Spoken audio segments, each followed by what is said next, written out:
I actually just think one of the things that I put a lot of time and energy in was succession planning. I did it with all my businesses. I was always paranoid when things were going well. And I always worried about the ball dropping. Call me a little bit of a pessimist, but that's what I've been. And I've always been prepared for catastrophes.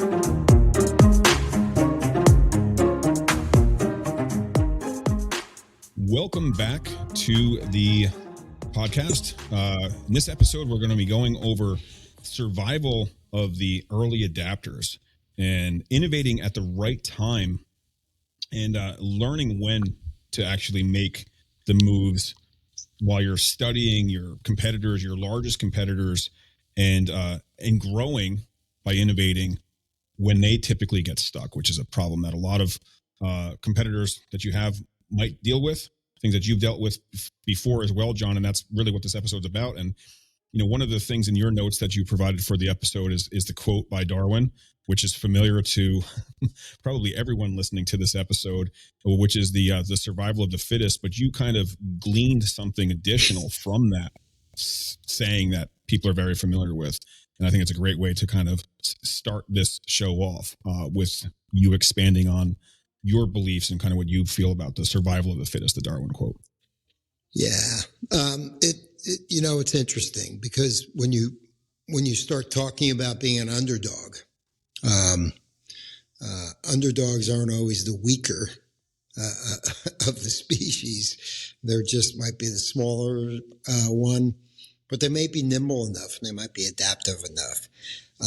So what was interesting is I went and reviewed Darwin's survival of the fittest. And what I found most interesting, the concept of survival of the fittest is the fittest, the most, the one that has the skills to survive will survive and grow and actually expand an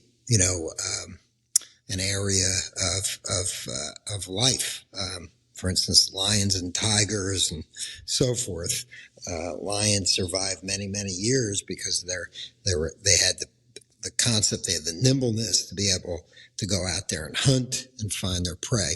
So, but what I found interesting was when he talked about the survival of the fittest, my first reaction was, okay, the fittest meant that, the guy, the person who's stronger and faster and so forth. And it's not necessarily that. What I've realized was survival of the fittest really talks about the most flexible, the most adaptive, the most nimble as the survivors who win.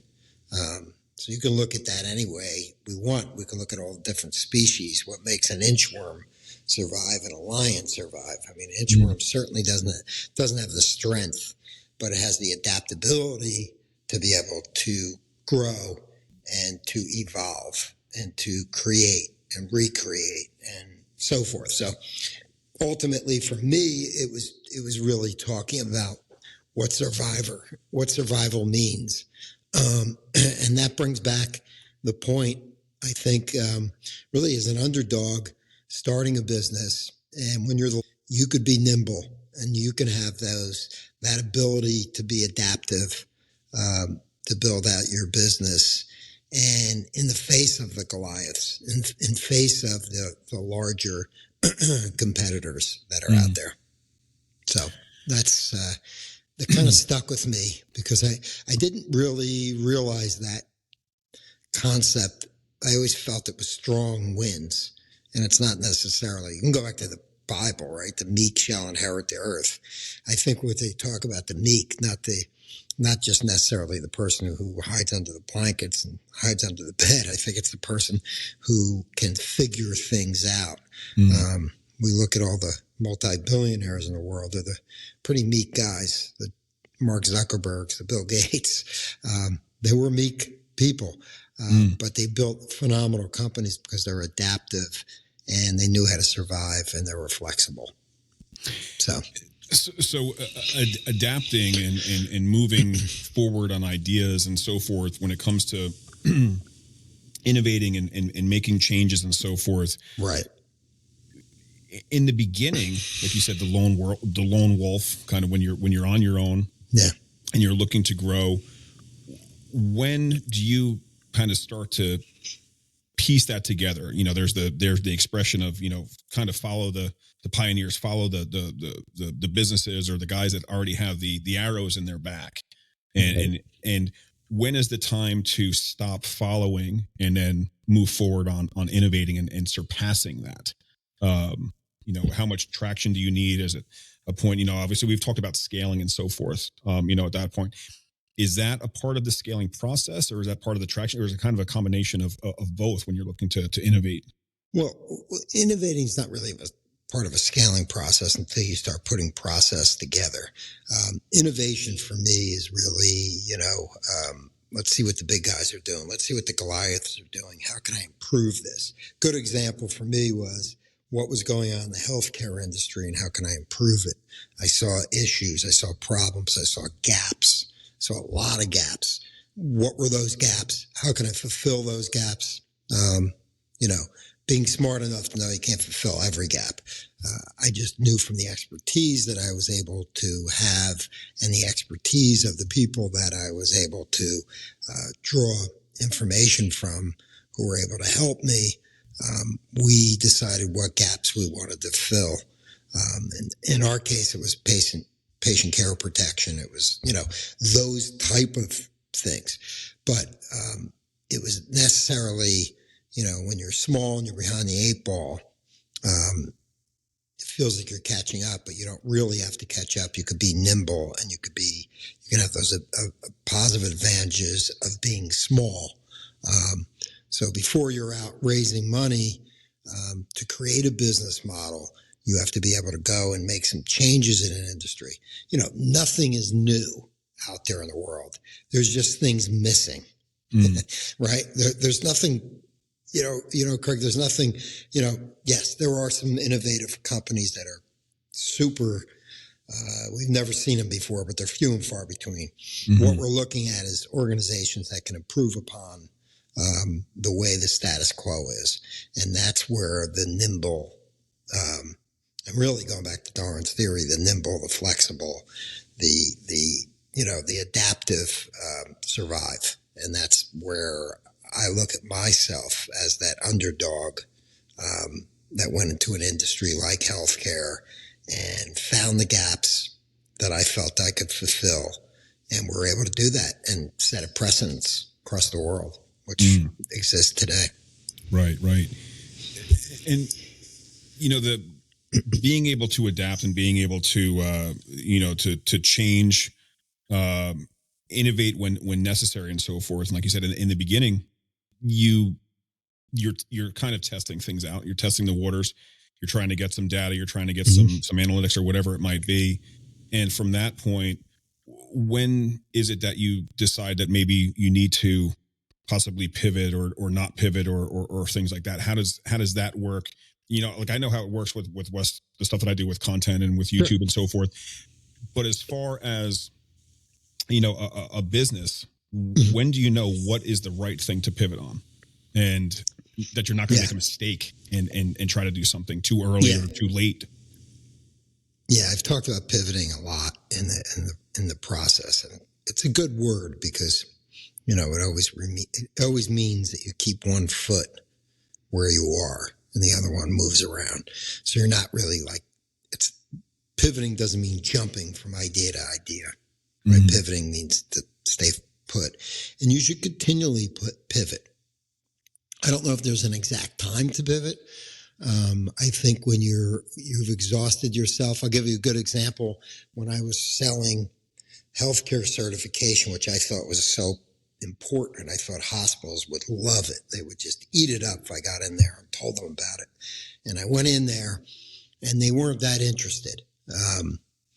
And my pivot was, okay, I'm not going to the hospitals right now.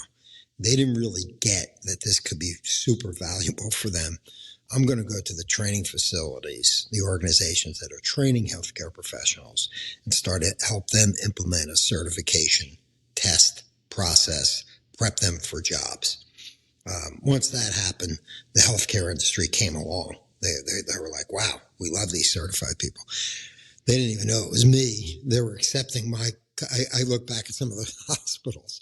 So, for me, it was really a pivot I had to make. Hospitals weren't interested.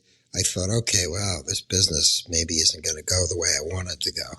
And then it dawned on me, hey, I could just pivot. I can go to the training organizations, the schools. I had an advantage because I was in the career education space. So I had a good advantage to be able to go, I'm going back to my people. I know I would love this. Let me go to them. And they ate it up. And then they started promoting it for me to the hospitals, which kind of opened up the Pandora's box of, offering. And then, like I think I've said it, past results. I used to look at the job claims on some of the major online job postings or even in the newspaper. And it was like NHA certified only. They didn't realize they laughed at NHA, 4 years before when I knocked on their door. They probably didn't even recognize me. It's all good. Right, but that was the pivot. That was the nimbleness. That was the ability. I mean, it really kind of fits the specs of what Darwin was talking about. Nimble, adaptive, flexible. I did all those things and I survived, right? And I created something that really rarely existed. Yes, there were certifications out there. For the most part, I'm not going to put them down, but there were lame type of scenarios. But I was able to create a marketplace out of something that was kind of lame. It wasn't a requirement. Now it's a requirement for these people to be certified. So sure, right. Now you were forced to pivot at that point because your whole concept was go after these hospitals. The hospitals were like, yeah, no, and this is not something we want. So you either kind of like pack up shop and on to the next possible venture, but you found an opportunity, you leveraged off of that opportunity and obviously came back, to work just in a kind of a different version of working in the hospitals or getting people in the hospitals and so forth. Is there, in your experience with the venture capital and all that kind of stuff, and even the angel investing, have there been times that you've noticed that people decide to pivot for the wrong reason, or they try to do something too early where it's, they weren't forced to? It's just kind of like, things are working, but I think if we do this, it'll work so much faster. And then it ends up becoming more of a downfall as opposed to something that works better. And how do you differentiate when is the right time and wrong time if you're not forced to, like in your situation? Yeah. Great point. I think you said it right at the beginning. The only time to pivot is when you're forced to pivot, right? Or forced to quit. Rather than being forced to quit, I was forced to pivot. I learned that was a skill that I should have. Whereas many people give up a business, you get turned down and go, this isn't the business for me. I'm going to move on. My pivot was, hey, I'm going to go to the educators, not to the hirers or the hospitals. So I'm going to make that pivot based around that. I was forced to do two things: get out of the business or pivot. Always know that you have that option of pivoting. You have the option of looking at where to go. There's really three options, right? One is to hop away from what you're doing and try something else, which to me is almost like quitting. The second is, quitting, just saying this is it. And the third is pivoting. Keep my one leg squarely down. For those of you who don't understand, pivoting like in basketball, right? It's putting your foot down and moving from side to side, but not letting that one foot move from where you are. And that's what I did. And that has served me well to this day. Right. I had a question of something that you mentioned a moment ago, and as you went on, I kind of forgot what that was, and I'm sure it'll come back to me here in a moment. It's all right. It's all right. I talk too much sometimes. No, because it was a good point that you mentioned, yeah. and I actually should have written it down real quick because I didn't want to forget about it. That's fine. But I see it a lot in the stuff that I do with content and media and videos and so forth about changing and pivoting too early. And this was the point that I wanted to make. It just made me think of it. You were forced to pivot. You were forced to make that change. Two questions. How exactly was it that you found the way to pivot? Was it kind of that ambiguous path that revealed itself? Or did you kind of already know, okay, this is kind of the angle that I'm going to go after? How did that reveal itself? But before you answer that, when it comes down to like the three choices of either hopping, quitting, or pivoting, I would have to assume that also has a lot to do with the purpose of the business, the reason that you've created that. But then you created the healthcare business, talking about that as the example here. You created that based off of a need for, the educators, the hospitals, the patient care workers. But when you really add the story behind it, it was the issue that happened with your grandmother and that whole story, which was explained on a previous episode and all that kind of stuff. Yeah. I would have to think that that's got to be a huge point of not quitting or not hopping, because you were determined to make this something into, to turn this business into something real, because you had a real purpose behind it. Yeah, that's got to play a big role into that decision, I would think. Yeah, but still you needed to have this strategy to pivot, to make the move, to make changes in what my offering was, or get off the boat, right? So I knew I was never getting off the boat. I knew I had something here. I had something in hand. I knew it made sense. I knew it made sense to schools because I owned the school. So I knew it made sense to schools. I thought I could, win the hospitals, then go back to the schools and say, see, look what I accomplished. That didn't work that way. So I went the other way. Like I went, let's go to the schools, give them a reason for wanting this certification. It was a great recruiting tool for them.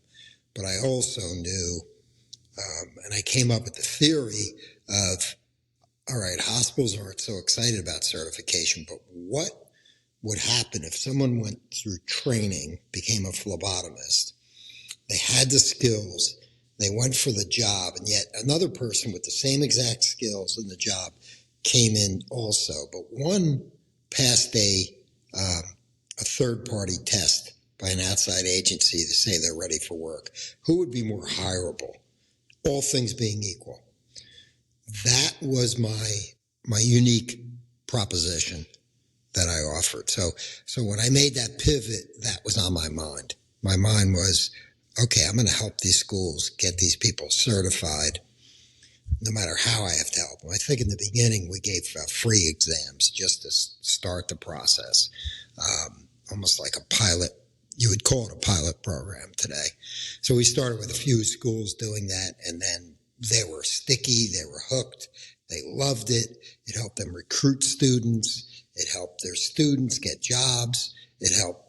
And then all of a sudden it went right to the hospital going, oh, okay, there's some safety procedures in this phlebotomy where people aren't going to get injured as much, or patients. So now we want it. So it was almost like a domino effect that kind of played out. And for me, I was just, it's exactly the way I figured it. It wasn't exactly the way I figured it would go step by step, but it went the opposite way. It was like the dominoes went this way instead of this way. Right. And again, that's that ambiguous path that as long as you're moving forward, the things will start to reveal, themselves and so forth. Yep. So I took the opposite direction, but it worked. And is there a, that kind of direction that you took it into, and realizing that that's being able to be nimble and being able to pivot and being able to change and kind of, adapt to the situation and so forth. is there, I don't want to say a generic way of doing that, but for, your typical everyday small business, owner, startup or something like that, that might be trying to go after something and, running into that brick wall, and not making the progress that they had assumed and that they had hoped. Is there a technique or some kind of a formula or system to kind of say, okay, how do we flip this on its head and find a different type of direction for this to find the traction that I know it can have? Yeah, what I would say to an entrepreneur who has a great idea but just can't seem to get it initiated, which, by the way, is a common, super common problem. I mean, we see businesses fail to launch because most of the time it's because the entrepreneur only has one path, and they want to do one path, or they're going to continue down something that isn't working, just because they have a conviction that it will work. You got to be honest with yourself, and you got to realize that you're going to make mistakes. And I'll tell you, man, I've made a ton of mistakes, and I will continue to make a ton of mistakes. As I've said in the past, I don't know if I'm always right, but you know what? I've gained wisdom by doing a lot of wrong things.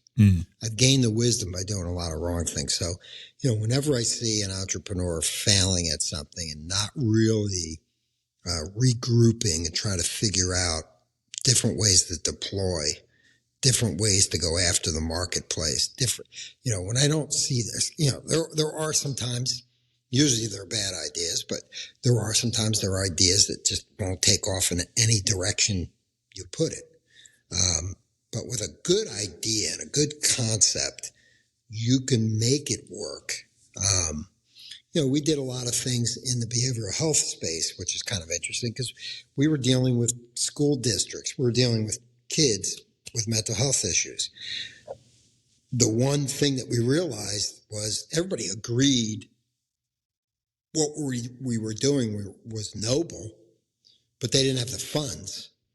So we did what we could to help them figure out how to get funding and how to afford us.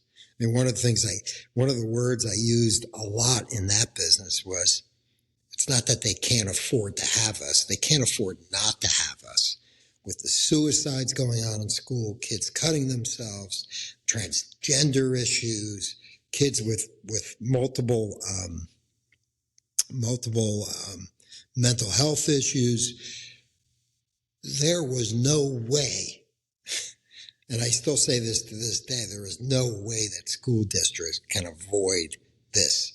They're in the hook, good or bad, whatever your political aspect of looking at this is, good or bad, school districts have a lot to do with the mental health of kids, whether it's they're there when the kids are being bullied, they give them access to certain things, they teach, whatever it is.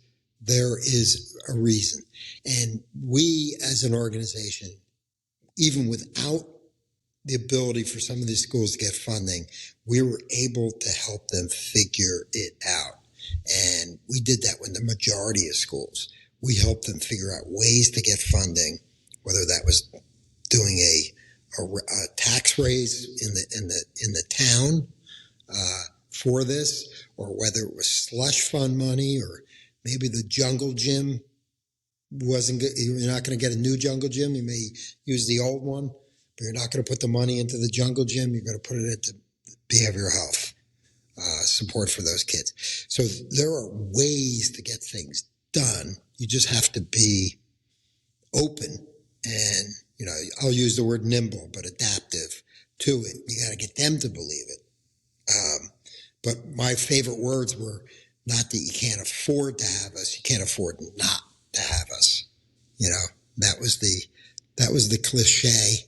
That was kind of my sales pitch during it, but it was effective and it was true more than anything. It wasn't just something we pulled out of the air.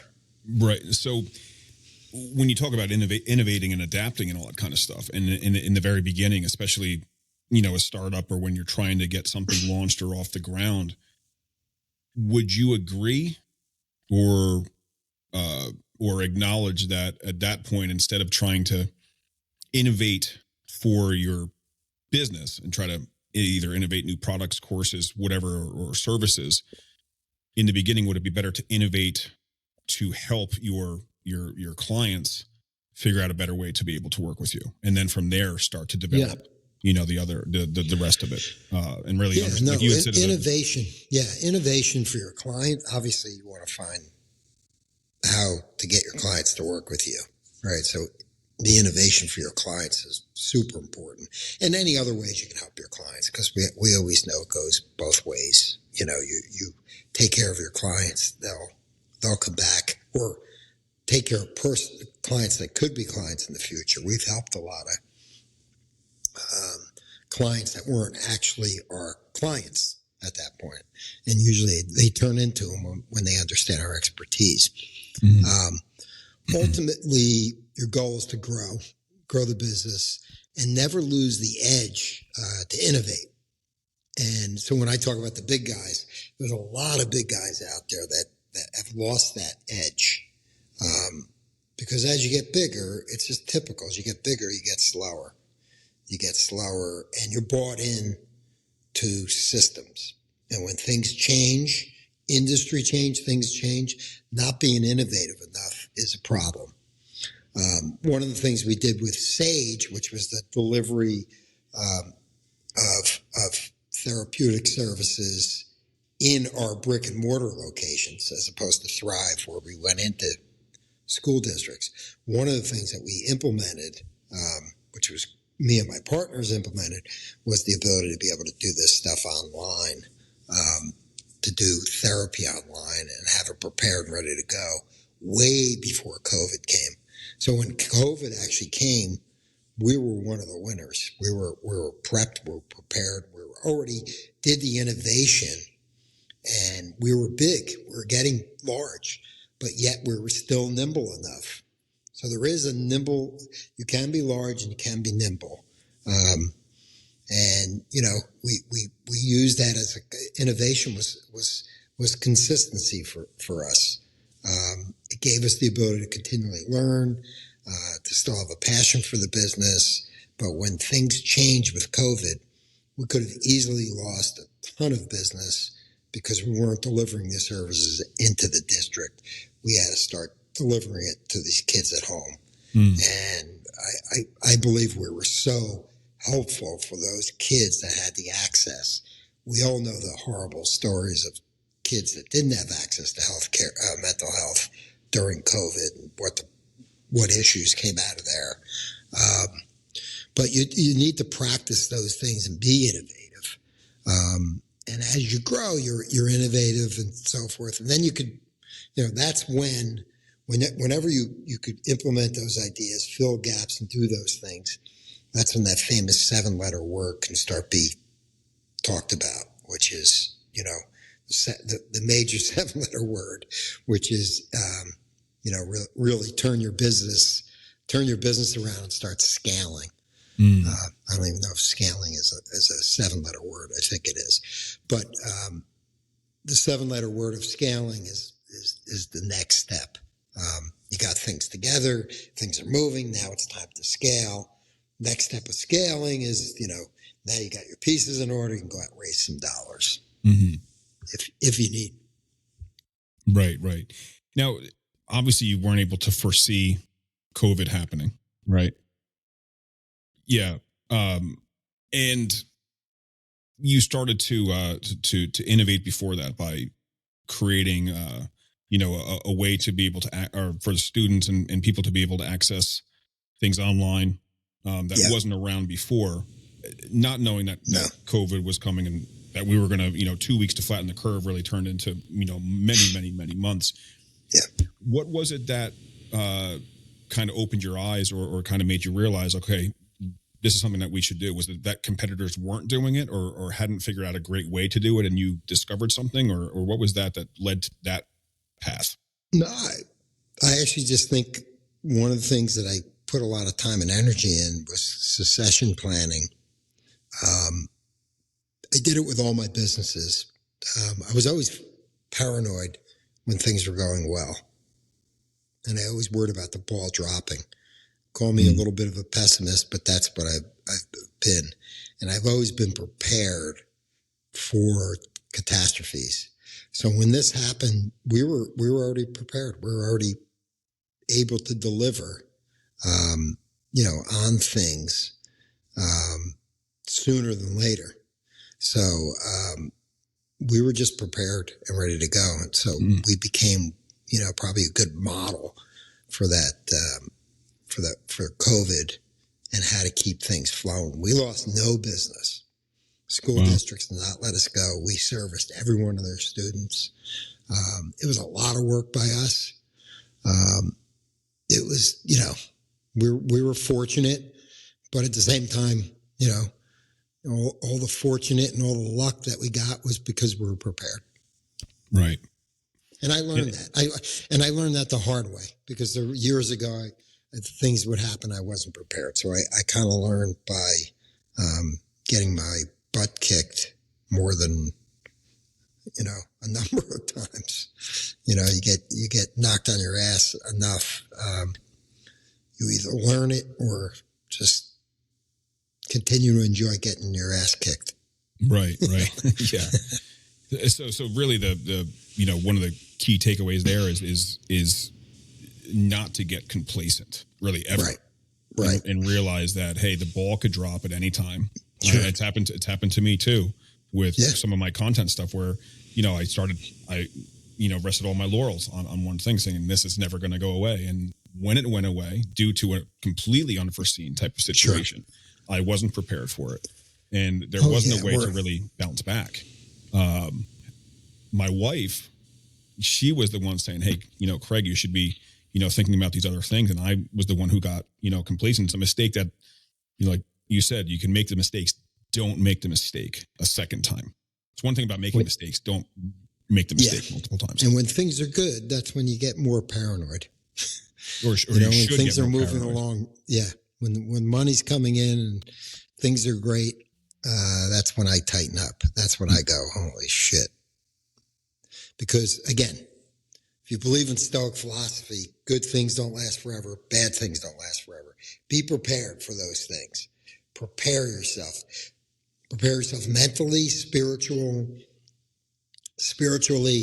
and be in a position to be able to deal with whatever's coming your way, whether you can combat that or just brave it out. So to me, that's important. I talked about, there were multiple factors to a great entrepreneur. It was like, all those 4 pieces that I put together, which were, be forthright and feel good about what you're doing, but at the same time, feel the tiger biting you in the ass as you move forward. And, so those were pieces. There's more. One of the things I've realized too is you have to kind of go into this, and I think, forget just being an entrepreneur. I think you got to go through life with this scenario, and the scenarios are kind of interesting. It's possible to live with 2 competing thoughts, and 2 opposite competing thoughts. But if you can live with both of them, you're going to be successful. And one of the thoughts is, okay, I got this idea. I'm working on this business. It might be successful. I'm going to do everything I can to make it successful. I'm going to build it out. But the second competing thought is, I might fail miserably at this. And things could fall apart. And living with those 2 things going on in your head at the same time, without one taking precedence over the other one, not taking all your thoughts, but living with the thought that I'm going to tear things apart, I'm going to build out, I'm going to evolutionize, maybe even revolutionize an industry. But on the back end, also being humble and go, you know what, things could fall apart. Now, what do I do to negate that? What do I do to stop that piece from happening? Is it just think positive? Woo, woo, woo? No. it's pushing forward on different initiatives to really try to squelch that number two feeling. But living with those two competing thoughts is part of the way we live. Even running a business, there's a recklessness, which I'm good at, ready, shoot, aim.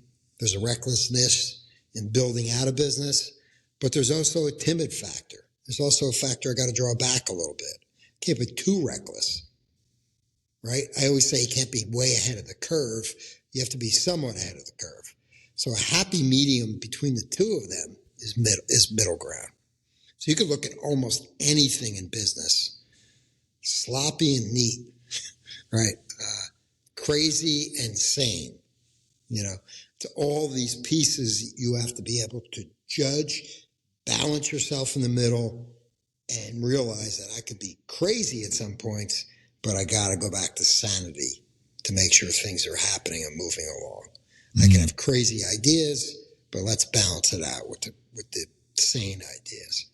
So it's a very interesting balancing act to be an entrepreneur, to build a business, to create a new project, to create a new product. Everything. You just have to have those balances going on. It's okay that they're two different extremes, right? But you got to have a balance of those extremes.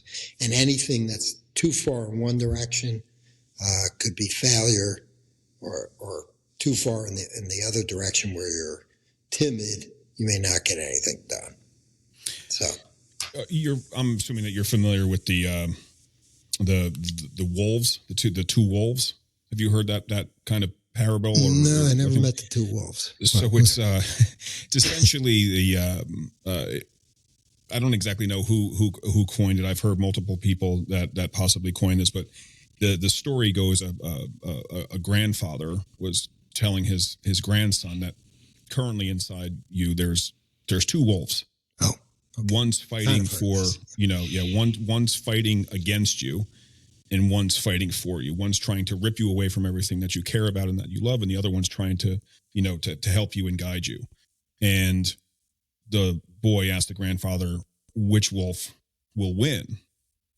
And the grandfather says, the one that you feed.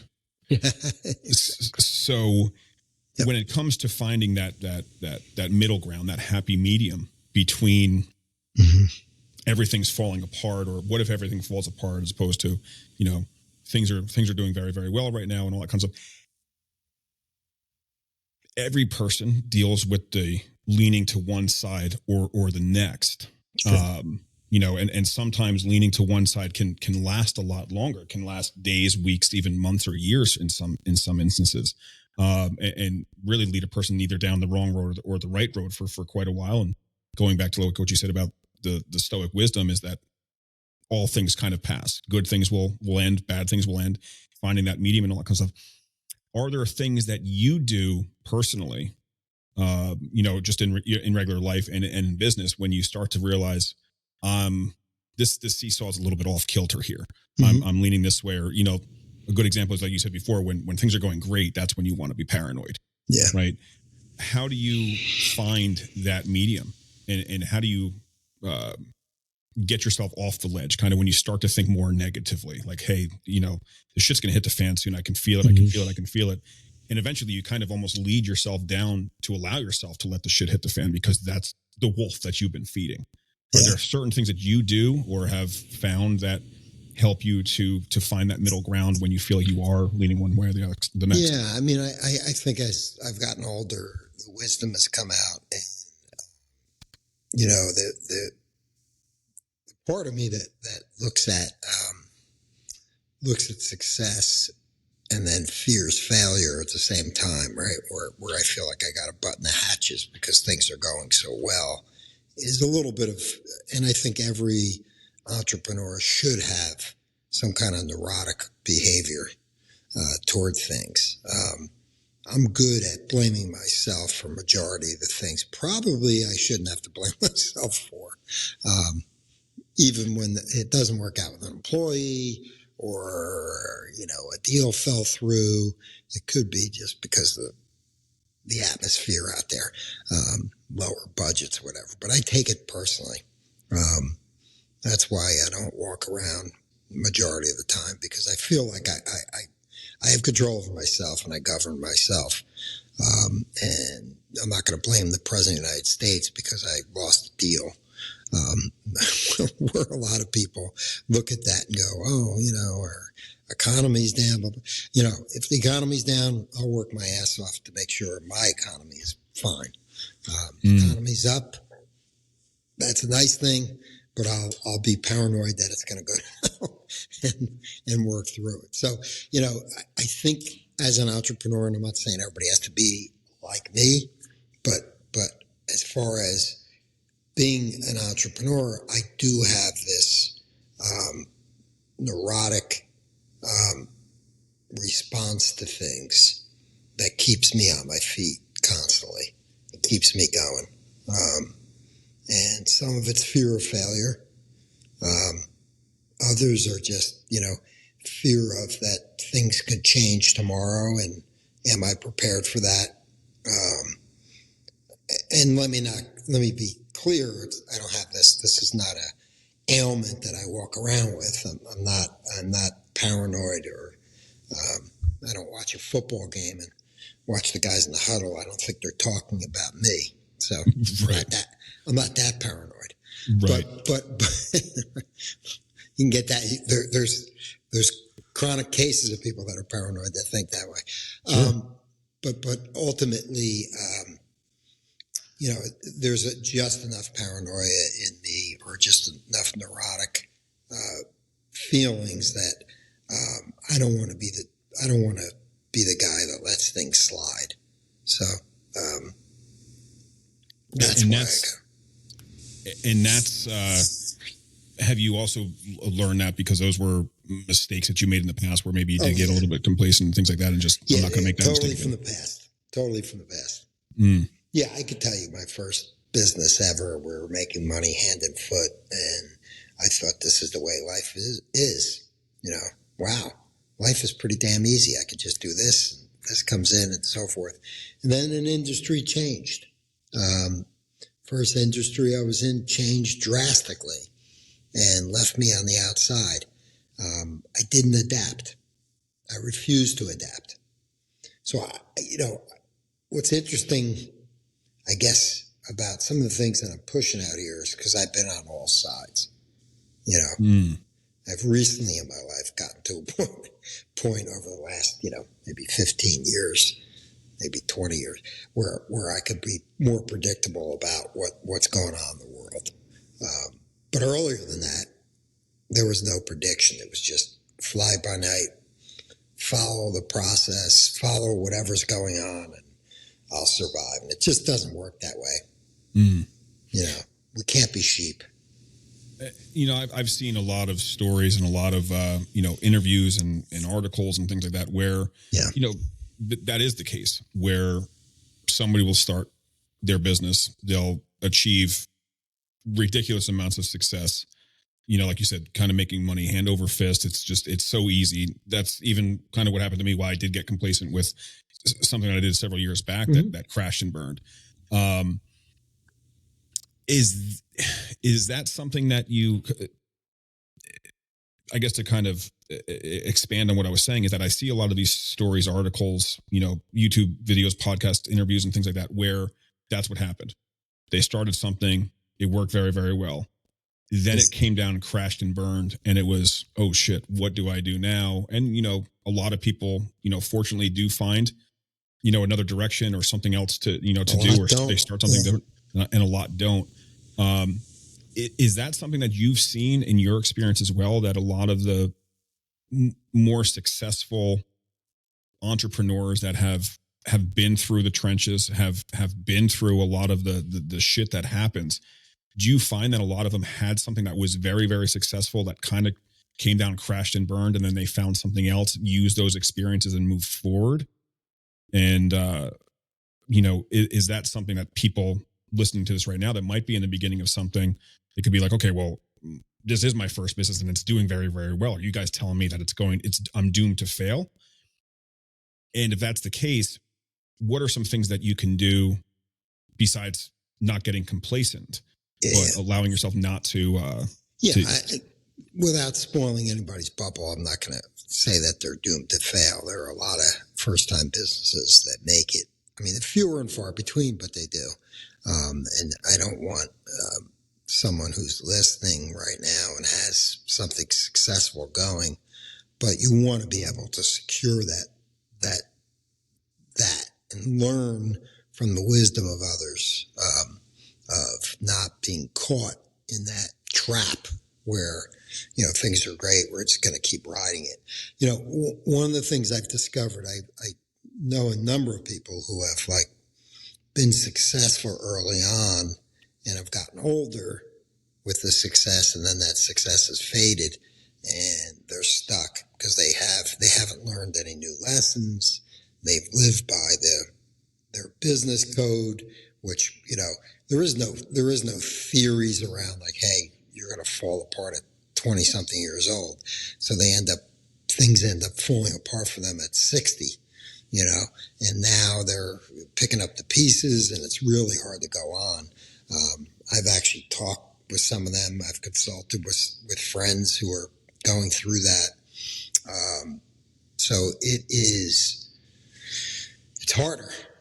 For me, I was very lucky. I was knocked on my ass in my 20s multiple times. I had, 3, 4 major failures that, I wouldn't wish upon anyone, although it was the best thing that ever happened to me was to go through those failures, crawling from the wreckage. As an athlete, as a football player, I've always gotten the mentality of being knocked on my ass.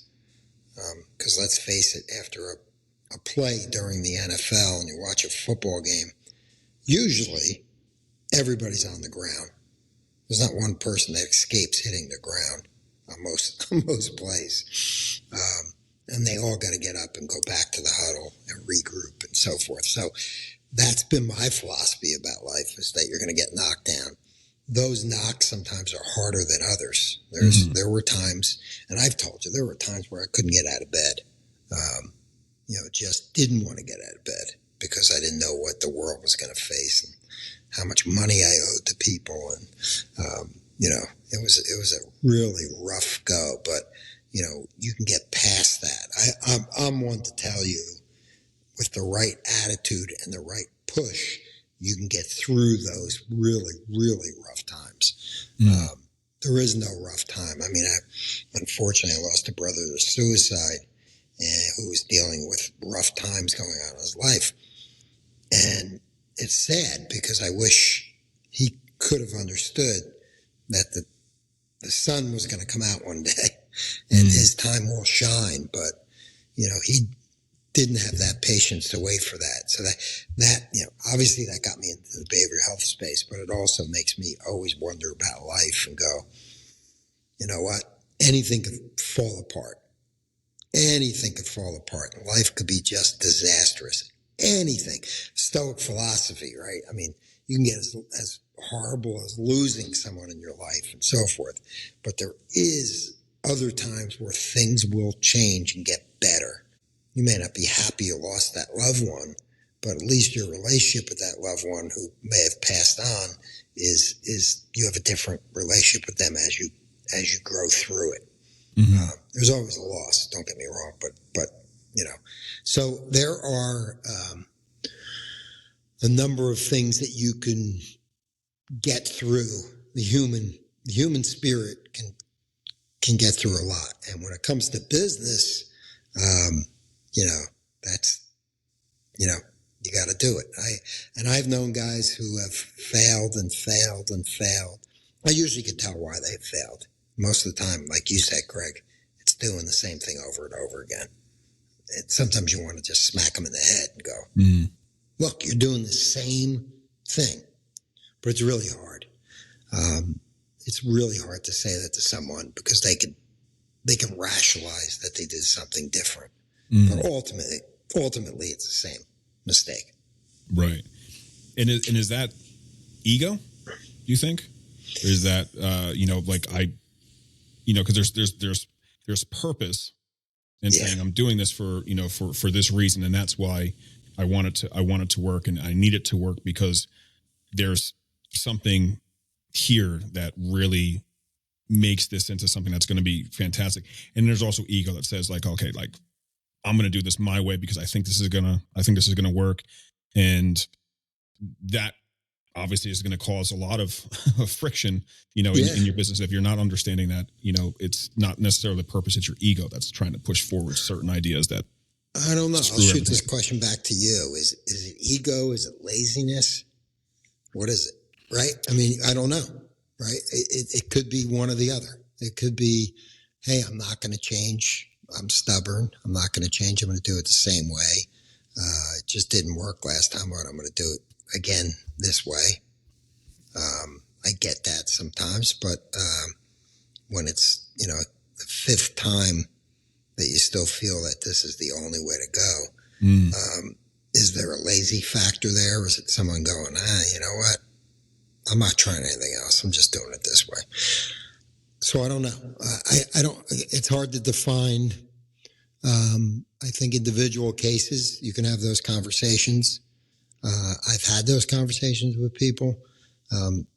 Some of it has turned out to be laziness, which they've acknowledged and go, yeah, you know what? I'm just so used to doing this. I'm going to do the same thing over and over again. You're right, John. Maybe it is a lazy approach. Or maybe it is, I believe so much in myself that I'm going to continue down this exact same path. I'm not going to pivot, schmivit. I'm moving forward with my idea. So there are a lot of different pieces to this, but ego, laziness, stubbornness, altogether are contributing factors of not making changes and going down. I think in my case, it was a lot of stubbornness in the beginning where I would repeat things that I did before. Some of it was laziness. Some of it was, I'm not going to go work on this. I know how to do this. I'm going to do it this way. And then I end up with the same result. Right. And eventually I had to go, I got to stop this. Right. And I did. With a lot of the stuff that I do with YouTube and analytics, it's data. It's very data based, looking at what's working, what's not working, how to, how to leverage off the things that work and all that kind of stuff. But I mean, you could really swap out the word data with wisdom, right? Because it's the things that you've experienced, the things that you've learned, the things that you've discovered that you now experience is the best teacher type of thing. Right. So as an entrepreneur who is not necessarily, doesn't have a lot of data yet, especially in a startup, they're just maybe starting, just getting a little bit of traction. Same thing with, a YouTube channel and students that I teach with that kind of stuff, is you need to consistently be moving forward, consistently be testing out strategies, certain things, leveraging the things that work, figuring out different angles and all that kind of stuff for things that work, and continue to expand on that. So, if you were to ask that question to me regarding if it's ego or not, I think that, one of the big things is that when you don't have the data or you don't have the wisdom, and there's not a way for you to gain that wisdom, it's like you don't have a mentor or somebody else that's able to provide you that kind of stuff. I think it is ego that ends up causing the biggest issues, because then it becomes, I know how to do this, but there's nothing that's providing you the evidence that it's actually going to work. Yeah. And that's, it could be ego. Again, the great thing about failure is that it creates wisdom, right? So, or making mistakes creates wisdom. And I think that, wisdom, is the forefront of, it's hard to, we've talked about this before, and some of the stuff bears repeating because I like to hammer in some of these thoughts, but wisdom really is, the experience you get from failure. I personally don't gain wisdom from any of my successes because those are just like, okay, this happened, this worked.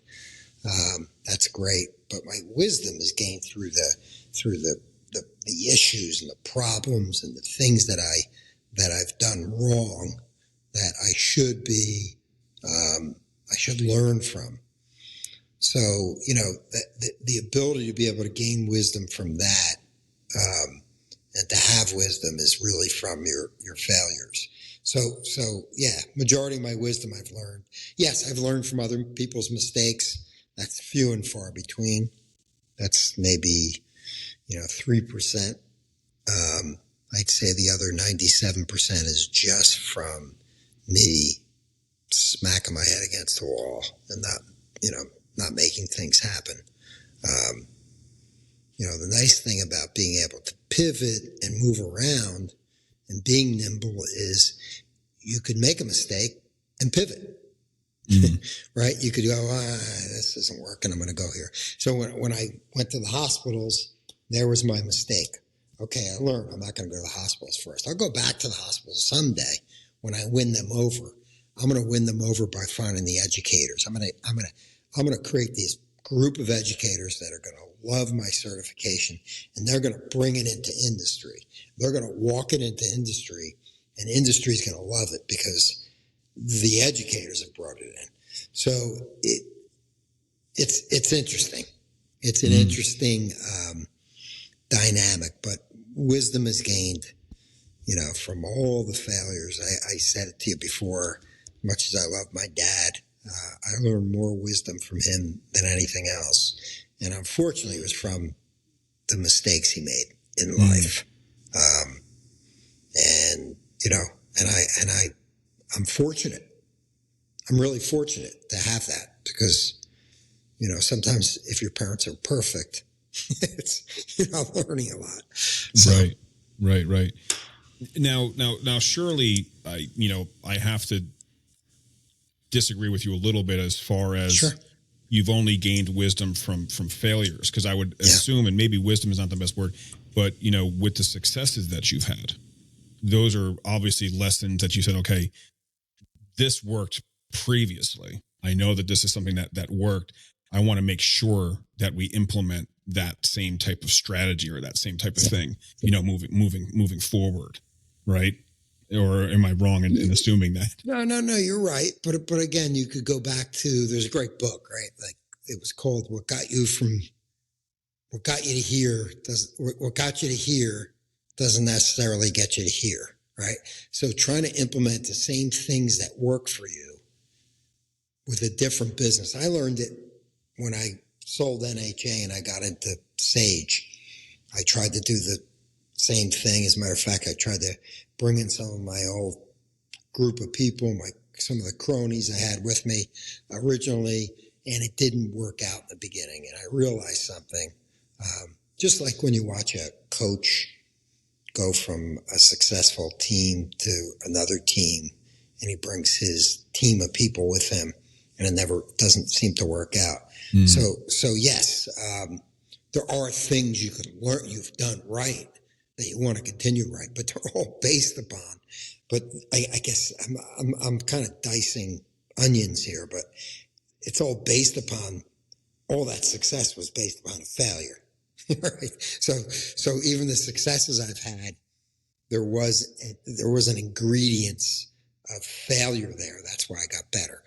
One of the things with NHA was my goal was to build a business that had multiple customers, as opposed to Rightline, which was a business I had in the past where I had fewer, or Raw Energy, another company that I had started, which was, very small amounts of customers. And when we lost a few of them, life ended. So I took the theory of, hey, I went through two businesses that had very small amounts of customers. When we lost them, the business started falling apart. And then I went to NHA and said, I don't want that. I don't want one client to represent any more than like 0.5% of my business. That was a conscious move. So that's what helped me grow that business, was the failure of the other two not having enough customers. So I'm not saying you're wrong, because I get the challenge. Like, hey, you did some good things. Why don't you take it with you? And I did. My philosophies and everything have developed because of all this. But man, if I didn't have those failures, I don't think I've ever would have gotten to where I am now. Isn't that? It's strange. Right. Everybody talks about their successes, and I'm here mulling the crap that I went through and the dog shit I stepped on, and all that. But well, I mean, it makes sense now that when you say it that way, it's like you said, bringing over the cronies, or a coach bringing over the rest of his his assistant coaches, and and all the people that are doing that, and then realizing like, okay, shit, this is not working like when I used to coach this team or whatever it ends up being. So I would assume at that point it's understanding or recognizing it because of the failures that you're able to see. Okay, this is not working out. This is right. If you didn't have those failures previously to have learned that lesson, you might still be trying to push forward with the wrong people. Right. That and that is adapting right there as well, right? That's adapting and making the changes and pivoting. Sometimes when it's could possibly really hurt, because you're letting people that followed you from the beginning to to have to change and say this isn't working, or whatever it might be. So I can see how it's definitely a mixture of looking at the successes and saying, okay, I want to be able to implement this, but really, the balance is very kiltered in the other way, where we need to make sure that this is not going to be a disaster, because I've seen this happen before. So in your opinion, what is the ultimate goal to grow a business? I know you've talked about a couple different things, but is there something that, if you could, there's somebody listening to this right now, and you were to give them one piece of advice, what's the ultimate goal when creating a business and innovating and all that kind of stuff? What would that be? Yeah, boy, ultimate is a tough word, because you're kind of pushing me to say one word. But ultimately, you want to grow something that you have passionate about. You want to build that organization you're proud of. My goal, I'll give you my goals, right? My goal in the healthcare industry was building out something that people were ignoring, which is this certification and this protection. Ultimately, my goal for that business was to do that. Yes, I had financial goals. I wanted to build a business that I could sell, that I could make tons of money on. So the greedy part of this came out, but it came out behind the goal of creating the business, because the passion of the business, if you could build something passionately, all the other stuff happens, right? So I didn't lay in bed at night and go, boy, I can't wait to sell this business and make millions and millions.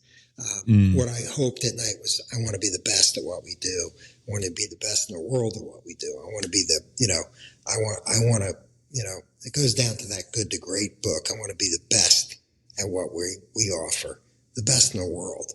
And if that happens, I didn't think of this simultaneously, but now I'm saying it. Those things fall into place, the monetary growth and all the other things, the American dream of building and selling a business comes together. I also, my goal was to have relationships with my employees. I mean, seriously, that was important to me. Relationships with vendors, relationships with clients. Those all was like a complete package that you want to be able to create. And then all the good stuff happens around that, right? So I'm not copping out by going, I'm building a business because I want to make money. Yes, you absolutely. That's why I say scaling, don't scale first until you're making some money. Figure out a business model, then starts figuring out how to scale, give the hats away, right? We talked about that. But ultimately, you have to have a passion around what you're creating, and if you don't have that, I don't know anybody that's really that successful that doesn't have that kind of relationship with their business. That there's a passion piece. Money comes after. So the money, the success, all that kind of stuff is a byproduct of basically having a purpose for your business. Really, it sounds like a big thing there is, and what you've said before is not losing the edge that you have, and constantly think about not losing that edge, innovating, adapting when thing needs to be. Going back to the original quote that we started this with, is the survival of the fittest. It's not necessarily being the strongest, the fastest, and all that kind of stuff. It's the part within you that can adapt, that keeps wanting to grow, not losing that edge. Innovating in business, in life, adapting to those changes and all that kind of stuff. So I mean, it's living with those correspondent feelings, right? That I talked about. The things can be successful, along with things can fail miserably, and living in that world, in between. But if you add it, look at what's the best thing in the world. It's not about winning the lottery. It's not about probably one of my saddest days was selling, especially NHA, which was my baby. I didn't have as much emotional ties to the other businesses, just because I had gone through a huge emotional relationship with selling NHA, which happened to be my biggest sale, but I felt like I gave a baby away, and I gave away great relationships I had with people, because they were no longer my employees. So there were a lot of pieces that went there during that sale. But, I always go back to the journey was the coolest part. Let's be honest. The journey of building that business, and, all of a sudden things starting happening. I remember turning points in that business where, we're doing continuing education, and money was coming in the mail at night, Visa, MasterCard orders for continuing. Those were like the coolest thing. It wasn't about the money. It was about actually that I created something. I was doing business the way I had planned it in my mind, which was very cool. Again, I'll last question, last thing to go over, because I think that this is this is something that I pay attention to a lot. And, when I really, I'm a fairly analytical person, and I like to kind of, analyze a lot of things spiritually, philosophically, and you can analyze me too. I need it. One of the things that I think is an important thing to consider is, we've talked about Stoicism, we've talked about different things.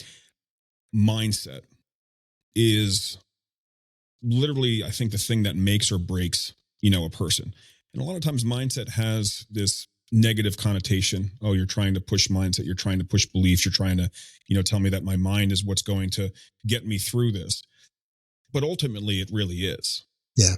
So when you are going through all the things that you've gone through in prior, with business, with the loss of your brother and things like that, consistently pushing through and getting through that obviously had to be, a huge mindset thing, and having your mind right, finding that balance between the good and the bad, the crazy and the sane, and all that kind of stuff. In your experience, your knowledge, your wisdom, and all that kind of stuff, do you think that is that developing your mind, developing your mindset, proper mindsets and beliefs and things like that, is really one of the things that really can make or break a business or an entrepreneur? Yeah, I think for me it was is understanding that whole Stoic philosophy, going back to Road Less Traveled, Marcus Aurelius quotes, and the way to live your life. So there's a real strong comfort for me to know that bad things don't last forever. Forget good things don't last forever. I'm not that excited over that part, but but that bad things don't last forever. And no matter what, if you have the ability to be able to hang in there, why things, because there's no determined time. You know, you could work hard. You do have contributing factors, right? You know, you don't get out of bed and don't move, things are going to stay stagnant. You get out of bed and you try to make things fake it to make it, whatever we call it. Those things start dissipating. So I do believe in, I do believe in mindset. I don't know the laws of attraction and all that stuff.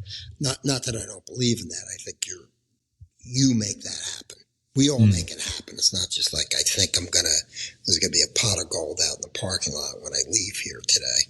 It's going to be sitting next to my car and I just, open my trunk, throw it in, and life's, and I never see you again, Greg.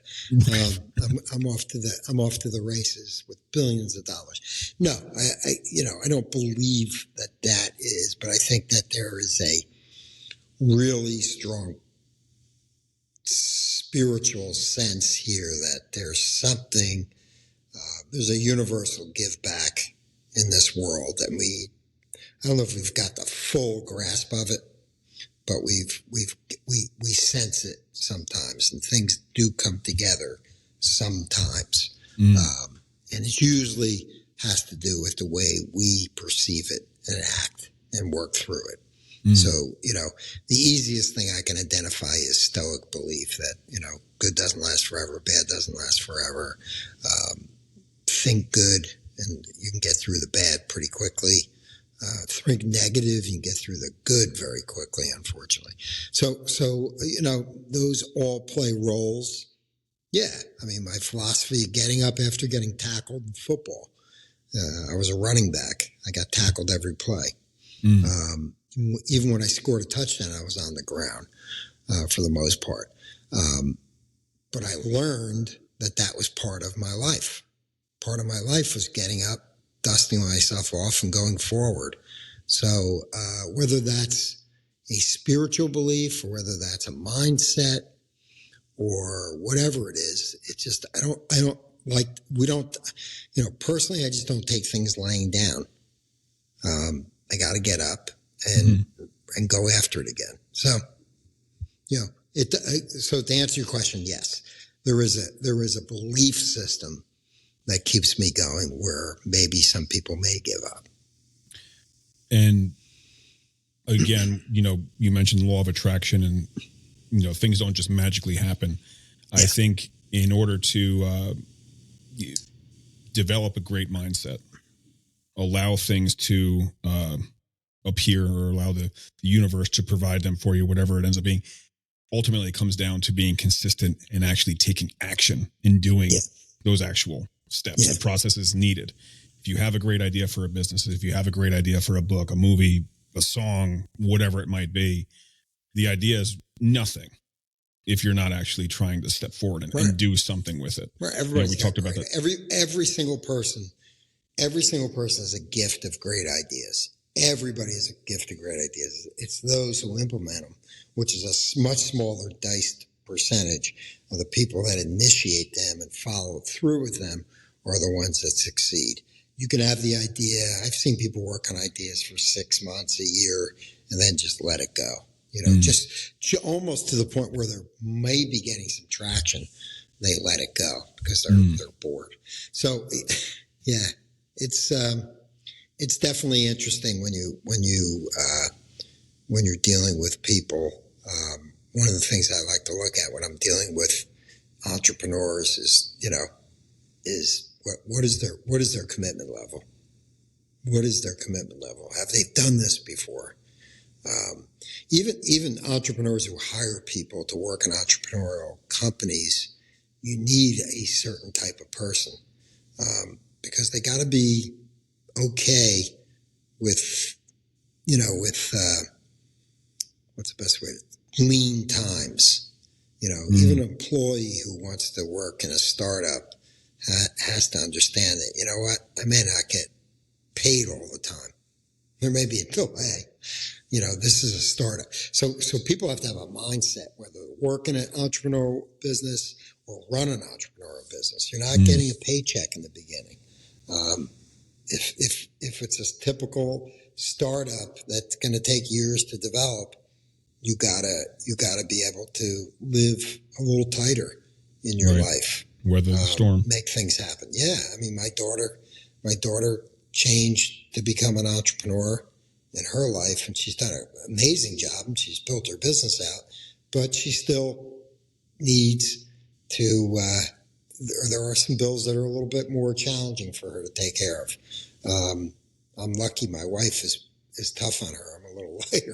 I'm a little lighter about these things. My wife who was a godsend to me too. She was very helpful to me.